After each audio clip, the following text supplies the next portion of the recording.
زور و شور سے یہ نقطہ بیان کیا گیا کہ حقیقت قرآن کو اہل بیت کے سوا کوئی سمجھ ہی نہیں سکتا۔ آپ بھی ممکن ہے کہ گردن ہلا رہے ہو کہ ہاں حقیقت قرآن، تو پھر یہ جو بھی آقا منور صاحب بیان کر رہے تھے، یعنی خود نہیں بیان کر رہے تھے، قرآن سے بیان کر رہے تھے، یہ قرآن تبیانا لکل شیء ہے، قرآن خود بیان ہے، قرآن تبیان ہے، قرآن واضح کرتا ہے، قرآن روشن کرتا ہے، قرآن آسان ہے۔ لقد یسرنا القرآن للذکر فہل من مدکر، ایک ہی سورے میں 4 مرتبہ یہ جملہ تکرار ہو، پورا کہ پورا کوئی شاعری نہیں ہے کہ شعر میں ایک بات تکرار کی جائے، قافیہ اور ردیف و قافیہ ملایا جائے۔ ایک ہی سورہ، سورہ القمر 54 نمبر سورہ ہے، اس میں 4 مرتبہ 22 نمبر، 17 نمبر، 22 نمبر، 32 نمبر اور 40 نمبر کی آیتوں میں ایک ہی سورہ میں یہ جملہ تکرار ہو رہا ہے کہ ہم نے قرآن کو آسان کر دیا ہے سمجھنے کے لیے۔ ہے کوئی سمجھنے والا؟ تو جب سمجھنے والا ہی کوئی نہیں ہوگا تو پھر قرآن کے آسان ہونے کا مطلب کیا ہوا؟ ہاں یہ اور بات ہے کہ کسی چیز کی حقیقت کے درجات ہوا کرتے ہیں، توجہ کریں آپ، کسی چیز کی حقیقت کے درجات ہیں۔ ممکن ایک حقیقت تک ایک انسان پہنچے، اس حقیقت تک دوسرے لوگ نہیں پہنچے، اس حقیقت کی گہرائیوں میں، یعنی ایک عام انسان قرآن پڑھ کے جو مطلب سمجھ سکتا ہے اور وہ مطلب جو رسول اللہ سمجھ رہے ہیں، اہل بیت سمجھ رہے ہیں، ان حقیقتوں میں فاصلہ ضرور ہو، لیکن یہ نہیں کہ یہ جو انسان سمجھا ہوا ایک آیت سے وہ حقیقت ہی نہیں ہے، وہ بھی حقیقت ہے۔ درجات ہو سکتے ہیں، توجہ کر رہے ہیں؟ مثلا جیسے کوئی ایک انسان اگر سمندر میں اترے گا نہانے کے لیے تو کتنے فٹ تک جائے گا؟ 4-6 فٹ تک جائے گا۔ جس کو تیراکی آتی رہے گی وہ تھوڑا اور چلا جائے گا، 10-20 فٹ تک چلا جائے گا، سمندر میں کہاں تک جائے گا؟ لیکن جو مچھلی لینے کے لیے اترے گا مارنے کے لیے وہ تھوڑا اور گہرائی میں سمندر میں جائے گا۔ لیکن کوئی موتی موگے تلاش کر رہا ہوگا اور قیمتی چیز تلاش کر رہا ہوگا سمندر کی اور بھی گہرائی میں جائے گا، لیکن جس گہرائی میں جائے گا وہ سب حقیقت ہے سمندر کی۔ اب انسان کی صلاحیت کے اوپر ہے کوئی کتنی گہرائی تک جاتا ہے۔ تو ان نقطوں کو سن کے کبھی کبھی انسان یہ سمجھتا ہے کہ بھئی ہم لوگ تو اب سمجھ ہی نہیں سکتے، تو کیا فائدہ ترجمہ پڑھنے کا، کیا فائدہ تفسیر کرنے کا، کیا فائدہ؟ یہ تو نازل ہوا ہے اہل بیت کے لیے، رسول اللہ کے لیے، وہ لوگ سمجھیں۔ بعض مذہب میں تو تاکیداً منع ہے کہ دیکھو تم قرآن بھی نہ پڑھنا، یعنی قرآن کا ترجمہ پڑھنا ہی نہیں، تمہیں سمجھنا ہی نہیں ہے۔ اسلامی فرقوں میں البتہ عملاً ہم لوگ بھی وہی کر رہے ہوتے ہیں، لیکن سختی سے منع کہ نہیں تمہیں نہیں کرنا ہے۔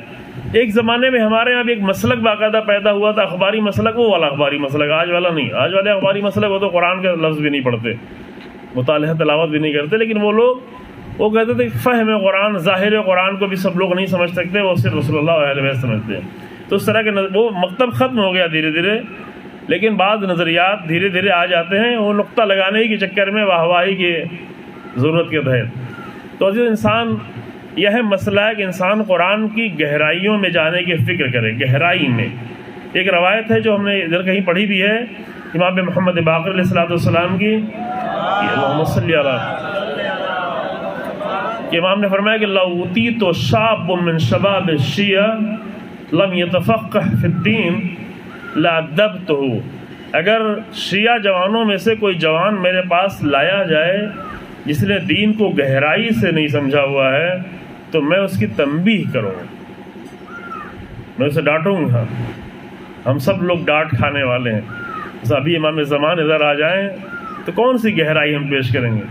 ہم تو اتنا کہہ لیں گے کہ ہاں سمندر میں قرآن کے اترے تھے، تھوڑا سا پیر کو نم کرنے کے لیے، تھوڑا سا نمی لینے کے لیے۔ بعض لوگ سمندر کے کنارے جاتے ہیں، صرف پیر تھوڑا ڈال کے چلے جاتے ہیں، پوری کوشش کرتے ہیں کہ دیکھو پیجامہ بھیگنے نہ پائے، پینٹ بھیگنے نہ پائے، اتنی سا وہی کافی رہتا ہے کبھی کبھی۔ بعض لوگ قرآن میں اتنے ہی آتے ہیں کہ دیکھو نہ ذہن ہمارا بھیگنے پائے، نہ ہماری عقل میں کوئی تری آنے پائے، اس سمندر سے دور دور بس دیکھو، بس کچھ ثواب آ جائے، لیکن قرآن سے کچھ آنے نہیں پائے۔ یہ سمندر بہت گہرا ہے، قرآن کا سمندر۔ یہ جو سمندر دنیا میں ہے اس کی گہرائی بھی بہت زیادہ ہے۔ میں ابھی دیکھ رہا تھا راستے میں کتنی گہرائی ہوتی ہے، تو بہت تعجب ہوا، مجھے اندازہ تھا بہت گہرا ہے لیکن اتنا نہیں سوچا تھا۔ کہ پیسفک اوشن کی جو سب سے بڑی گہرائی ہے وہ 10,924 میٹر کی گہرائی ہے، یعنی تقریباً 11 کلومیٹر۔ جیسے 11 کلومیٹر آپ گاڑی سے جائیں تو 11 کلومیٹر آپ نیچے جاتے رہیں تو پیسفک اوشن کی اتنی گہرائی تک کوئی انسان نہیں جا پاتا، چونکہ انسان جو ہے 100-150 میٹر کے نیچے اگر جانے لگے گا تو اتنا پریشر پڑے گا پانی کا، اس کی ہڈیاں ٹوٹنا شروع ہو جائیں گی، تو بہت زیادہ گہرائی تک انسان نہیں جا پاتے۔ لیکن یہ سمندر جتنا بھی گہرا ہو وہ اتنا ہی ہے کہ 11 کلومیٹر 11,000 میٹر کی گہرائی ہے ایک اوشن کی، لیکن قرآن کی گہرائیاں اس سے کہیں زیادہ ہیں۔ قرآن کی گہرائیوں کی کوئی حد نہیں ہے، کیونکہ قرآن اللہ کے علم کا مظہر ہے، اور اللہ کے علم کی جب کوئی حد نہیں ہے تو اللہ کے علم کے مظہر کی بھی کوئی حد نہیں ہے۔ اب یہ انسان کے اوپر ہے کون کتنی گہرائی تک قرآن میں جا سکتا ہے نا؟ تو قرآن کبھی کبھی واضح طور پر بہت آیتیں تو ایسے واضح ہیں، بہت آیتوں کی مدد سے واضح ہیں۔ 2 نام ہیں ابھی اسی دور کے، انہی 50 سالوں کے 2 عظیم نام ہیں، علامہ محمد حسین طباطبائی اور آیت اللہ جوادی عاملی۔ مجھے نہیں لگتا کہ تاریخ میں ایسے لوگ پیدا ہوئے ہوں، یا بہت ہی کوئی ایسے لوگ پیدا ہوئے ہوں گے ضروری طور پر، لیکن ہم لوگ کو شاید نہیں معلوم ہے کہ جنہوں نے قرآن کو اتنی گہرائیوں سے پورے طور پر اتنی گہرائی تک قرآن کے اترے ہوئے ہوں۔ تو چلے اتنی گہرائی تک تو ہم لوگ نہیں سوچ پائیں گے، جو اس کے مقدمات بہت زیادہ ہوتے ہیں، لیکن عزیزو کم سے کم اتنی گہرائی تک اترنے کی کوشش کریں کہ امام آئے تو انہیں ہمیں تنبیہ نہ کرنی پڑے کہ تم دین میں گہرائی سے کیوں نہیں۔ تو عزیزو یہ واقعے سے میں اصل مطلب جو عرض کرنا چاہتا تھا وہ یہ تھا کہ طے یہ ہے کہ کچھ مسائل پیش کیے جائیں۔ ایک مطلب بہت اچھا پیش کیا، میرے بزرگ آگے خلاصہ کریں گے اور باتوں کا۔ آغا منور صاحب نے بھوپال میں جو کارگاہ تھی وہاں بھی ہم نے تاکید کی تھی، وہاں پہ بعض لوگ افراد جیسے تھے، یہ سرکلز میں ہم خود شرکت کر چکے ہیں، جوان لوگ اکٹھا ہوتے ہیں۔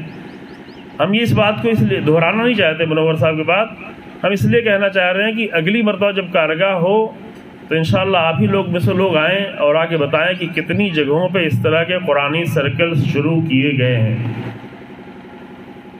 یہ تو وہاں بتایا تھا کہ یہ اہم مسئلہ ہے، لیکن اب اس کے بعد کا مرحلہ ہے کہ کن لوگوں کو یہ توفیق ملی ہے۔ ماہ رمضان بھی آ رہا ہے، بہار قرآن، مولانا نظر عباس صاحب نے کہا بہار ہے نا، تو یہ درختوں پہ جو بہار آتی ہے باقاعدہ محسوس ہوتی ہے۔ بہار قرآن ہمیں محسوس ہو، اللہ تو یہ بہار محسوس کرا دیتا ہے۔ ابھی 15 دنوں پہلے ہم کشمیر میں تھے تو ایک بچی نے مجھ سے کہا کہ آپ میرے فلاں کو لے کے نہیں آئے، میرے اپنی بیٹی کو دوستی تھی۔ ہم نے کہا ابھی اس وقت کشمیر میں لاتے تو کبھی آنے کوئی تیار ہی نہیں ہوتا، کیونکہ کشمیر میں کوئی پتہ ہی نہیں نظر نہیں آ رہا ہے، خزاں کا موسم تھا، سارے پتے جھڑے ہوئے تھے۔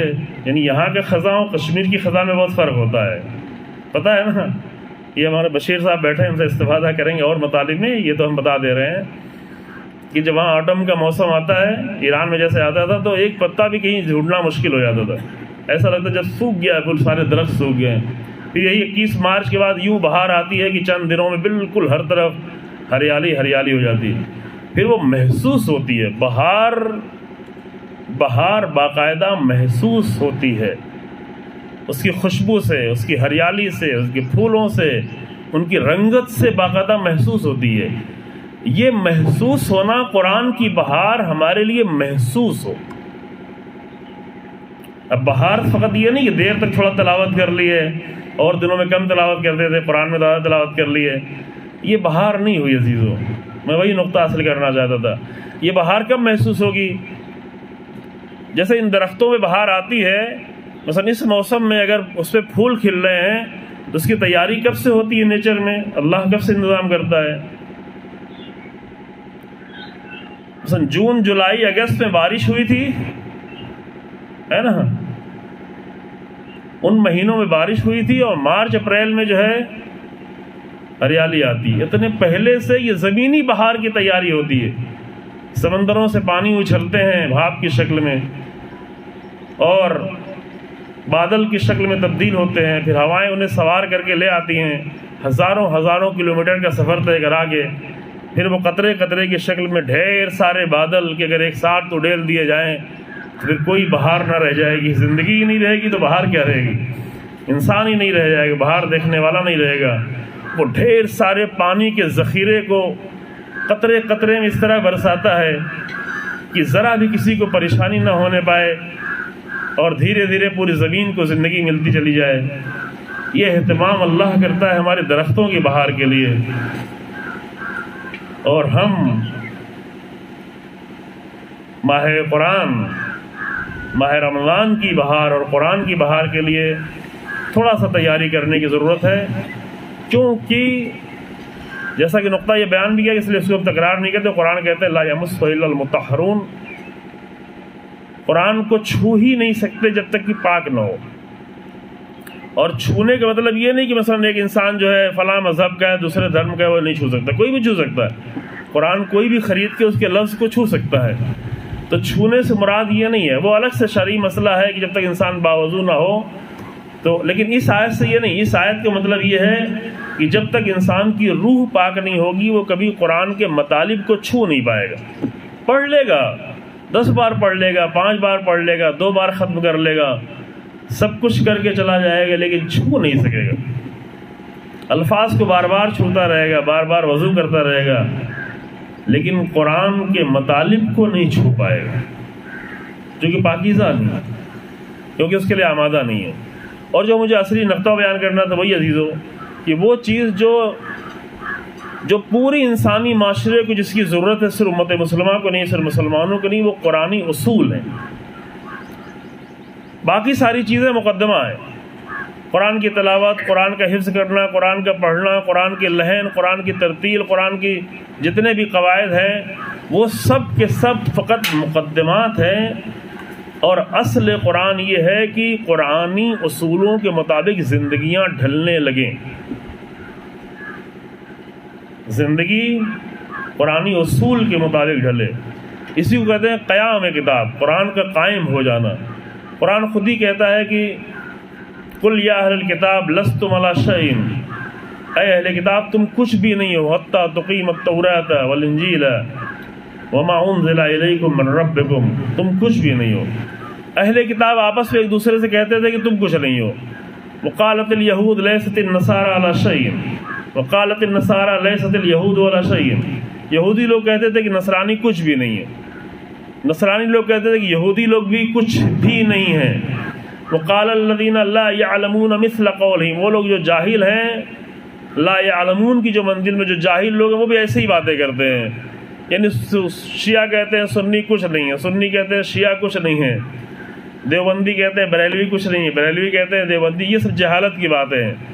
جب کوئی جاہل ہوتا ہے تو یہی کہتا ہے کہ کوئی دوسرا کچھ نہیں، میں ہی سب کچھ ہوں۔ اور قرآن کیا کہتا ہے؟ لستم علی شیء، تم سب کے سب کچھ نہیں ہو۔ کب تک کچھ نہیں ہو؟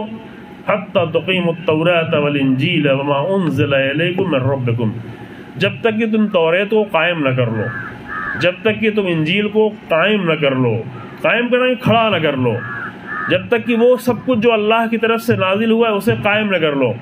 قائم کرنے کا اصلی ترین معیار یہ ہے کہ قرآن کے مطابق، یعنی قرآنی اصولوں کے مطابق زندگیاں ڈھلنا شروع ہو جائیں۔ فرد کی صرف زندگی نہیں، حتیٰ معاشرے ڈھلنا شروع ہو جائے، معاشرے۔ اور اس کے لیے ہمیں کرنا کیا ہے؟ وہ اہتمام جو کیا جاتا ہے، جیسے ماہ رمضان ہو، لوگ جگہ جگہ بیٹھے، گھروں میں بیٹھے قرآن پڑھیں، جوان لوگ بیٹھیں، یہ سب کام ہو سکتا ہے۔ دیکھیں ایک تو سال بھر کا کام ہوتا ہے، وہی سنڈے یا کوئی بھی دن جس دن آپ کے لیے آسانی ہے اپنے اپنے علاقوں میں ابھی سے طے کریں، یہیں پہ ان 3 دنوں میں بیٹھ کے طے کریں، 5 لوگوں سے شروع کریں، 10 لوگوں سے شروع کریں۔ میں نے بعض جگہوں پہ دیکھا ہے واقعاً بہت ہی لوگ کہتے ہیں، جب چنئی ہم جانا ہوتا رہتا ہے تو پوچھتے ہیں چنئی میں لوگ اردو بھی بولتے ہیں، اردو بھی جانتے ہیں، لیکن مجھے دیکھا کہ چنئی میں جہاں تھوڑے سے لوگ شیعہ ہیں، مسائل بھی بہت سارے ہیں، لیکن ہر سنڈے کی صبح میں نماز صبح کے بعد دور دور سے کئی کلومیٹر سے لوگ نمازیں پڑھ کے بائک سے کسی طرح سے پہنچتے ہیں اور آ کر نہج البلاغہ کی تیاری کر کے 1-1.5 گھنٹے کے نہج البلاغہ کا سیشن جو بھی 2-3 سال سے چل رہا ہے، اور شاید 30-35 سال سے ہمارے منور صاحب بھی آگاہ ہیں، شاید 30-35 سال سے جو ہے قرآن کا سیشن چل رہا ہے، پورے قرآن کی تفسیر پڑھ چکے ہیں۔ ایسے ہی آپ جیسے جوان لوگ پورے قرآن کی تفسیر مکمل 3-4 آیتوں کی تیاری ہر ہفتے کوئی کر کے آتا ہے، اور ایک تیاری سب کر کے آتے ہیں، ایک آدمی آگے پریزنٹ کرتا ہے، دوسرے لوگ سوالات جوابات جو کمی رہ جاتی جیسا کہ بیان کیا اسے پورا کرتے ہیں۔ ظہر کے بعد یہ ہوتا ہے، کتنا اچھا سنڈے ہوا، صبح میں نہج البلاغہ پڑھ رہے ہوتے ہیں، ظہر کی نماز کے بعد وہی لوگ قرآن، یہ طالب علم نہیں ہے، طالب علم بھی کبھی کبھی ایسا نہیں کرتے، یہ عام طور سے IIT کے بچے ہیں، جوان ہیں، پڑھے لکھے بچے ہیں، وہ لوگ ہوتے ہیں اور ان کی زندگیوں میں اس کا اثر نظر آتا ہے۔ قرآن مکمل قرآن ختم کر چکے ہیں، کئی تفسیروں کو دیکھ کے آتے ہیں، فوکس آسانی سے وہی تفسیر نمونہ ہوتی ہے، لیکن دوسری بھی کئی تفسیریں مجھے خود بتایا ہے ایسے جوان نے کہ تفسیر میزان، مجھے اردو کم پڑھنا آتی ہے تو میں اپنی ماں سے کہتا ہوں کہ میری ماں تفسیر میزان اردو میں پڑھے، میں اسے سنوں، اس کے نوٹس بناؤں۔ تفسیر میزان جو طلاب بھی کبھی کبھی نہیں پڑھتے، تفسیر میزان جو ماں پڑھتی وہ بیچاری نہیں سمجھ پاتی، وہ صرف اس کو پڑھتی ہے تاکہ اس کا بیٹا اس کو سن کے اس کے نوٹس بنائے اور لے جا کے پیش کرے۔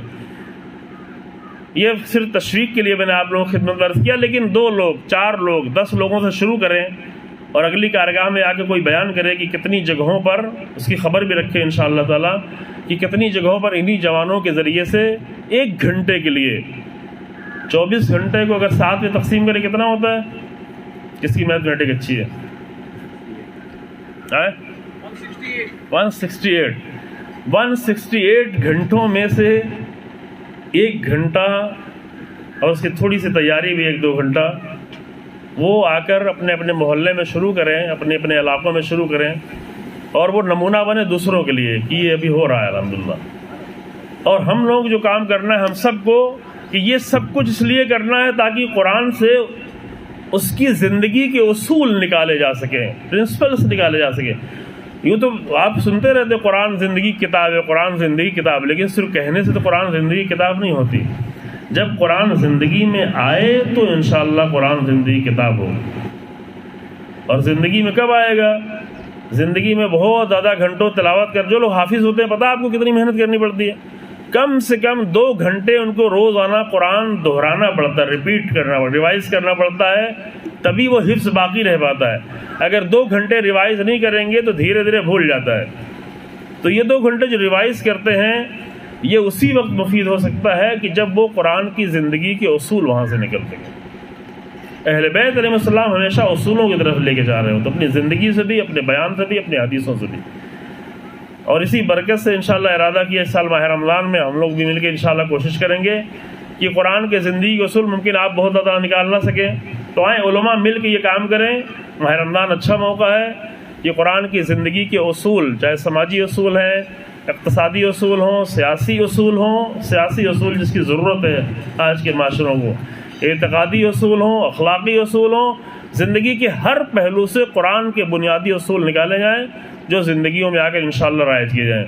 یہ سب لوگ مل کے، آپ لوگ بھی اپنے طور پہ کوشش کریں، ایک مرتبہ قرآن کو اس لحاظ سے پڑھیں، بالکل اس کی پرواہ نہ کریں کہ قرآن ختم ہو پائے گا کہ نہیں ختم ہو پائے گا، کتنا ختم ہوگا، کتنا مہینے میں پڑھ پائیں گے۔ جب تک اس کے اصول نہ نکال لیں اس صفحے سے آگے نہیں بڑھیں، اور وہ اصول الگ سے کہیں لکھیں انشاءاللہ تعالی، اور وہی سیشن جب رکھیں آپ لوگ تو اس میں آ کر پیش کریں۔